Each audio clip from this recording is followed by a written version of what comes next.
हमारे साथ बात करने के लिए भारतीय जनता पार्टी के वरिष्ठ नेता और सांसद निशिकांत दुबे जी। निशी जी, सूचना मिल रही है, हमें जो जानकारी मिल रही है चुनाव आयोग के सोर्सेस से, झारखंड के मुख्यमंत्री हेमंत सोरेन की सदस्यता रद्द कर दी है। क्या आपके पास क्या जानकारी, आपको भी कुछ ऐसी जानकारी, क्योंकि आपके ट्वीट बहुत सारे सवाल खड़े कर रहे हैं।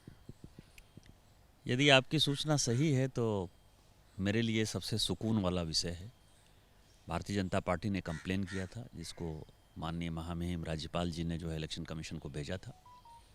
चूँकि भारतीय जनता पार्टी एक पार्टी थी, तो इसलिए भाजपा जो है इसको इलेक्शन कमीशन में लड़ रही थी। हमारे वकील वहाँ जा रहे थे, लड़ रहे थे केस को, और मैंने अपने क्षेत्र में कहा था कि ये अगस्त पार नहीं होगा। और मैंने इस आधार पर कहा था कि चुनाव आयोग की सुनवाई 18 तारीख को पूरी हो गई थी और 19 तारीख के बाद कभी भी जजमेंट आना था। जो आपकी सूचना है और जो पता चल रहा है और आपके माध्यम से और भी पुख्ता हो रहा है वो कि इलेक्शन कमीशन ने अपना पत्र जो है गवर्नर साहब को भेज दिया है, और यदि इनकी सदस्यता खत्म हो गई तो इससे बढ़िया बात कुछ नहीं हो सकता है। और भारतीय जनता पार्टी की विजय हुई कि जो लोग परिवारवाद पे भ्रष्टाचार कर रहे हैं और भ्रष्टाचार करके जो शानो शौकत से ज़िंदगी जी रहे हैं, जिसको चोरी और सीनाजोरी कहते हैं, उनके लिए एक बड़ा सबक है कि यदि आप राजनीति में आए हैं तो वो शुचिता शुद्धता के साथ आइए, जनता का भला करिए, अपना पेट भरने के लिए नहीं आइए, अपने परिवार को अमीर बनाने के लिए नहीं आइए। और यदि आप आइएगा तो यही दुर्गति होगी जो आज माननीय चुनाव आयोग ने किया है। आपको लगता नहीं कि जेएमएम के सामने एक बड़ी मुश्किल खड़ी हो रही है, क्योंकि जेएमएम के सबसे प्रमुख नेता आज उनकी सदस्यता रद्द हो गई है। ये दिखाता है कि जेएमएम कैसी भ्रष्टाचारी पार्टी है। नरसिम्हा राव की सरकार बचाने के लिए पैसे लिए गए और पूरे बैंक अकाउंट में जमा हुए। अभी कल जो ईडी की रेड हुई है उसी सीए के यहाँ भी हुई है। पूरे तार जो है गिने जाएंगे। और उस वक्त मैं आपको बताऊं कि टेक्निकली केवल ये बच गए थे माननीय शिबू सोरेन जी, टेक्निकली इसीलिए बच गए थे क्योंकि कहा गया कि लोकसभा के अंदर जो कार्रवाई होती है वो लोकसभा तय करेगी। और उस वक्त चूंकि इनकी सरकार थी, बाद में देवेगौड़ा जी की सरकार आ गई थी, तो इनको उन्होंने छोड़ दिया। नहीं तो कायदे से यदि आपको पता है कि एक क्वेश्चन पूछने के ही कारण यदि कुछ पैसे ले लिए कुछ एमपीज ने, तो उनकी भी सदस्यता यहाँ चली गई। यहाँ तो पूरा वोट उन्होंने खरीद लिया। और ये ओपन एंड शट केस था। उस वक्त लोकसभा के जो स्पीकर थे उन्होंने, या लोकसभा जो चल रही थी उसने जो है कांग्रेस के दबाव में ये निर्णय नहीं लिया। तो ये तो पूरे झारखंड मुक्ति मोर्चा का ही चरित्र रह रहा है। ये भ्रष्टाचारी पार्टी रही है, भ्रष्ट पार्टी रही है, और भ्रष्ट आचरण करके मुख्यमंत्री की यदि सदस्यता गई है तो ये दिखाता है कि जिस पार्टी का जन्म ही भ्रष्टाचार के लिए हुआ है वो जनता के सामने आज एक्सपोज हुआ है। सर, एक अलग तरह की थ्योरी आ रही है कि यदि उनकी सदस्यता रद्द हुई तो वो अपनी पत्नी को वहाँ का मुख्यमंत्री बनाएंगे, हेमंत सोरेन। ये लगता नहीं कि परिवारवाद का एक और ताज़ा उदाहरण रहेगा? आप ये समझिए कि और वो आदिवासी सीट से, यदि आदिवासियों की यदि बात करते हैं तो आदिवासी सीट से चुनाव नहीं लड़ सकती हैं क्योंकि वो दूसरे राज्य की हैं।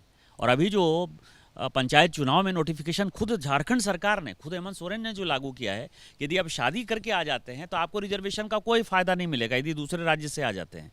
तो अभी पंचायत चुनाव में रिजर्वेशन का फायदा नहीं मिला, तो उसी तरह से विधानसभा में नहीं मिलेगा।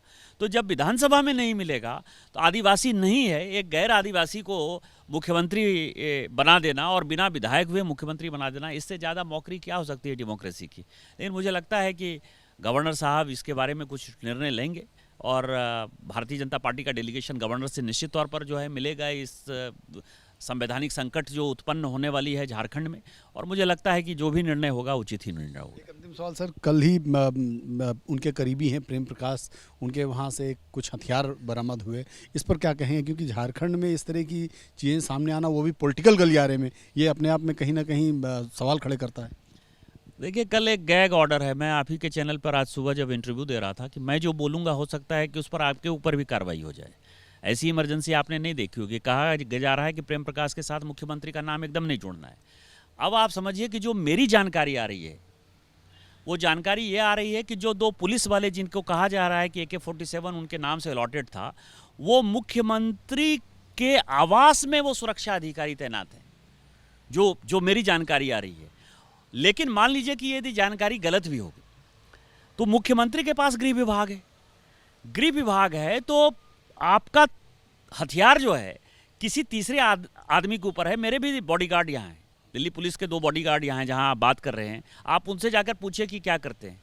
वो रोज़ सुबह आते हैं, चाणक्यपुरी थाने जानते हैं, मालखाने से जो है हथियार निकालते हैं, वो हथियार मेरी सुरक्षा में आता है और जब यहाँ से लौटने लगते हैं फिर चाणक्यपुरी थाने जाते हैं, फिर वो मालखाने में जमा करते हैं। वो अपने घर नहीं ले जाते हैं या मेरे घर पर नहीं छोड़ देते हैं।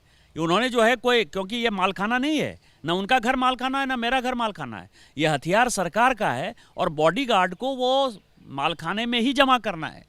यदि इतनी बड़ी घटना होती है तो ये एक शक को जमा कर, एक तो दलाल को उन्होंने सुरक्षा दी हुई है, दलाल को उन्होंने मालखाने का इंचार्ज बना रखा है, उसके घर को जो है। दूसरा बात ये है कि वो कह रहे हैं कि बारिश में भीगते हुए चले गए, तो बारिश में भीगते हुए लोग मेन रोड पर जाता है ना, गली कूचे में थोड़े जाता है। वो जो प्रेम प्रकाश का घर है वो गली कूचे मोहल्ले में है, तो आप इससे ज़्यादा मौकरी क्या समझते हैं? ये मुख्यमंत्री के संरक्षण में ये सारी बातें हो रही थी। प्रेम प्रकाश, अमित अग्रवाल जो उनके दूसरे सहयोगी हैं, आज ईडी ने बुलाया है, मेरी जानकारी के हिसाब से वो अपनी बीमारी का बहाना बनाए हुए हैं, घूम फिर रहे हैं। लेकिन ये सारे लोग सलाखों के पीछे होंगे, ये मैं आपको कह सकता हूँ। कोई भ्रष्टाचारी नहीं बचेगा। ये मोदी जी की सरकार है, इनटॉलरेंट सरकार है।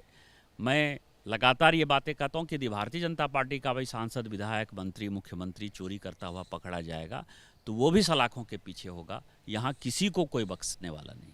धन्यवाद। हमसे बात कर रहे हैं निशिकांत दुबे जी थे, साफ तौर पे कह रहे हैं कि झारखंड मुक्ति मोर्चा का चरित्र ही है कि भ्रष्टाचार करो और बच के निकल जाओ। कैमरामैन मनोज त्रिपाठी के साथ नीरज पांडे, ABP न्यूज़, दिल्ली।